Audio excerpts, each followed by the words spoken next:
At ang magtatanong po rito kapatid na Eli, si kapatid na Lorena Villena. Kapatid na Villena? Bakit bawal magbigay ng tulong ang mga hindi mga pakapatid sa inyong pananampalataya o sa inyong samahan? Alam mo kapatid, sa ibang iglesia ka pumasok, kukunin lahat ng pera mo. Kahit bisita, tinatapatan nila ng kahon eh. Kasi doon sa kanila, yung kahon ang lumilibot. Sa Biblia kasi hindi ganon kapatid. Sa Biblia, yung mag-aabuloy, yung magdodonate, siya lalapit sa kahon, hindi yung kahon ang ilalapit. Kasi pag inilapit mo yung kahon, mapipilitan yung tatapatan mo eh. Hindi na kusang loob.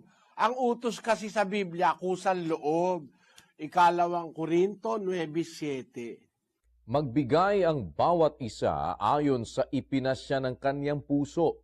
Huwag mabigat sa loob o dahil sa pinipilit, sapagkat iniibig ng Diyos ang nagbibigay na masaya. Kailangan hindi pinipilit.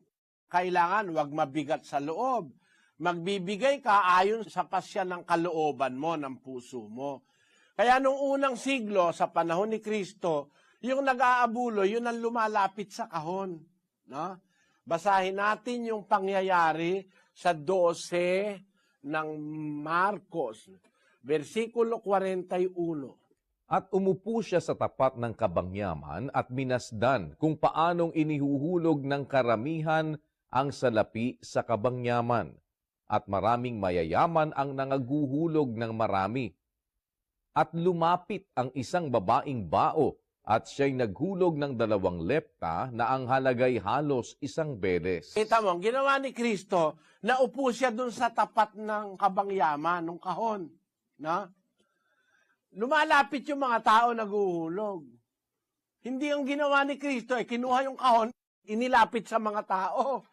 Dapat yung mag-aabuloy, ang lalapit sa kahon, kagaya ng babaeng bao, lumapit. Si Kristo nasa tabi ng kahon, pinagmamasdan niya.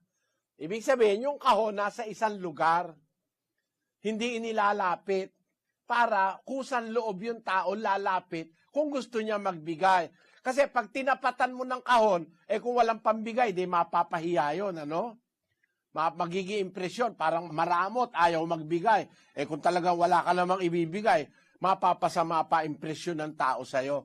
Kaya sa amin, ang nag-aabuloy lalapit sa kahon. Kaya lang, ang pinag-aabuloy namin, yung naturuan ng aral, kapatid. Ang aral kasi, dapat yung abuloy, dapat yun ay banal, sagrado kasi yun Yun ay gagamitin sa gawaing banal ng Panginoon. Kailangan hindi galing yun sa sugal, hindi galing yun sa ninakaw, hindi galing yun sa pagtaya sa wedding o sa pinalalunan sa loto. Hindi dapat galing doon. Siyempre, pag hindi pa kapatid, hindi pa kasama sa iglesia, hindi niya pa alam yung katuruan. Baka mamaya maghulog siya, hindi naman tinatanggap ng Diyos kasi galing sa hindi tamang paraan. Ang sabi sa Biblia kasi, doon sa Kawikaan, Kapitulo 15, basahin natin ang versikulo 8. Ang hain ng masama ay kasuklam-suklam sa Panginoon. Pagka ang offering galing sa taong masama, nakakasuklam yun sa Diyos. If the offering comes from a wicked person, it is an abomination in the sight of the Lord. Kaya para ang mga tao, wag na lang makagawa ng mali, sinasabi na namin, hindi po kami tumatanggap ng abuloy sa hindi pa namin kasamahan sa pananampalataya. Kasi yung kasama namin sa pananampalataya, naturuan na namin yon na hindi dapat mag-abuloy ng galing sa sugal, galing sa bisyo, galing sa ninakaw, o kaya pinagdayaan sa kapwa, bawal yon. Sagrado kasi yung abuloy. Kaya bawal sa aming tumanggap ng abuloy sa hindi pa namin kasama sa relihiyon kasi maaaring makagawa sila ng labag. Naunawaan mo, kapatid na Lorena? Salamat po. Pagpalain ka ng Panginoon, kapatid.